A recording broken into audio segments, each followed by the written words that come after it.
ہلاکت ہے نمازیوں کے لیے، تباہی ہے نمازیوں کے لیے۔ یہ عنوان سن کر یقیناً آپ کو حیرت ہوئی ہوگی کہ ہلاکت اور تباہی تو بے نمازیوں کے لیے ہونی چاہیے، یہ کیا بات ہوئی کہ نمازیوں کے لیے ہلاکت ہے؟ جی ہاں، یہ ترجمہ ہے سورہ ماؤن کی ایک آیت کریمہ کا۔ اللہ سبحانہ وتعالی نے ارشاد فرمایا فَوَيْلٌ لِّلْمُصَلِّينَ الَّذِينَ هُمْ عَنْ صَلَاتِهِمْ سَاهُونَ، تباہی ہے، ہلاکت ہے ان نمازیوں کے لیے جو اپنی نمازوں سے غافل ہیں۔ یہ آیت کریمہ دراصل منافقوں کے بارے میں نازل ہوئی ہے کہ منافق جو تھے وہ اپنی نمازوں سے غافل تھے۔ نمازوں سے غفلت کا کیا مطلب ہے؟ مفسرین نے اس میں 4 باتیں بیان فرمائی ہیں۔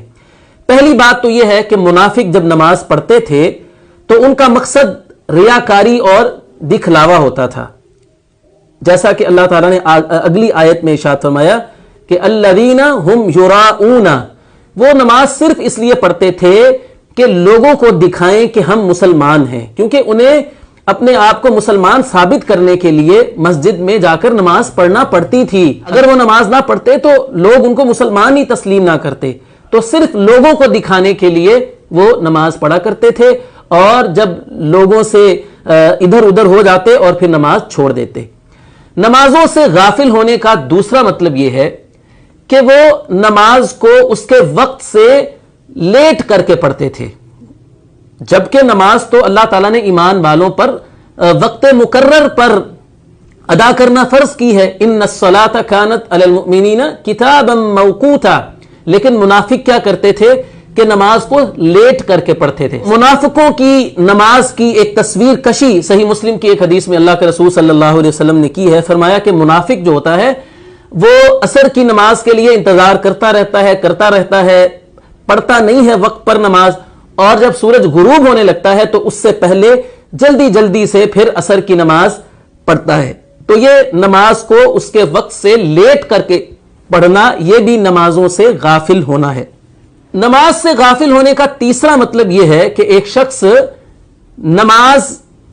کی کوئی فکر اور کوئی پرواہ نہیں کرتا ہے۔ اس کے نزدیک نماز کی حیثیت بس اتنی ہے کہ جب کبھی پھنس گیا لوگوں کے سامنے نماز پڑھنی پڑ گئی تو پڑھ لی، اور جب دل کیا پڑھ لی، جب دل کیا چھوڑ دی، جب فرصت ملی پڑھ لی، اور جب وقت نہ ملا دنیا کی مصروفیات میں سے تو چھوڑ دی۔ یہ بھی نماز سے غافل ہونا ہے۔ اور چوتھی بات نماز کے غافل ہونے میں یہ ہے کہ ایک شخص نماز پڑھتا ہے، ساری نماز پڑھ جاتا ہے، لیکن اس کو معلوم ہی نہیں ہے کہ اس نے پڑھا کیا ہے، نماز کے ترجمے میں غور نہیں کرتا ہے، نماز میں خشوع و خضوع نہیں ہے، رکوع کرتا ہے تو ٹھیک طریقے سے نہیں کرتا ہے، سجدہ کرتا ہے تو صحیح طریقے سے نہیں کرتا ہے، بلکہ نماز کو جلدی سے پڑھتا ہے، جان چھڑانے والی بات کرتا ہے۔ اور نبی علیہ الصلوۃ والسلام نے ایک حدیث میں ایسے شخص کو چور قرار دیا ہے، نماز کا چور ہے، کہ جو نماز کے ارکان کو صحیح طریقے سے ادا نہیں کرتا ہے۔ پھر وہ نماز کے اندر خشوع و خضوع نہیں اختیار کرتا ہے، دھیان اور توجہ اس کی کہیں اور ہوتی ہے، کھڑا وہ نماز میں ہوتا ہے لیکن ذہنی طور پر وہ کہیں اور ہوتا ہے، اور پھر نماز میں عجیب حرکتیں کر رہا ہوتا ہے، کبھی اپنے بال سنوار رہا ہے، کبھی اپنے کپڑے سمیٹ رہا ہے، کبھی ناک صاف کر رہا ہے، کبھی بالوں کو درست کر رہا ہے۔ اس کی توجہ جو ہے وہ نماز میں ہے ہی نہیں ہے، یا سستی کا وہ مارا ہوا نماز کے اندر کھڑا ہوتا ہے، جیسے اللہ رب العزت نے منافقوں کے بارے میں فرمایا کہ وَإِذَا قَامُوا إِلَى الصَّلَاةِ قَامُوا قُصَالَىٰ، کہ جب نماز میں کھڑے ہوتے ہیں تو سستی کے مارے جو ہے نا وہ کھڑے ہوتے ہیں۔ تو ناظرین، یہ وہ نمازیوں کی قسم ہے جن کے بارے میں اللہ سبحانہ وتعالی نے فرمایا کہ نمازیوں کے لیے ہلاکت ہے، کہ جو توجہ کے ساتھ نماز نہیں پڑھتے ہیں، وقت پر نماز نہیں پڑھتے ہیں، اور نماز کی فکر نہیں کرتے ہیں، اور نماز کو وقت پر ادا نہیں کرتے ہیں۔ تو اللہ رب العزت کو کیسے نمازی مطلوب ہیں؟ جو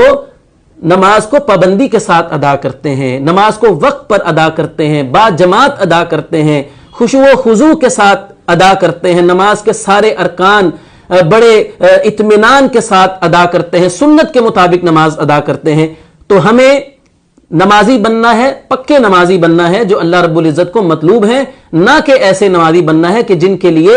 اس آیت کریمہ میں ہلاکت اور تباہی کی وعید سنائی گئی ہے۔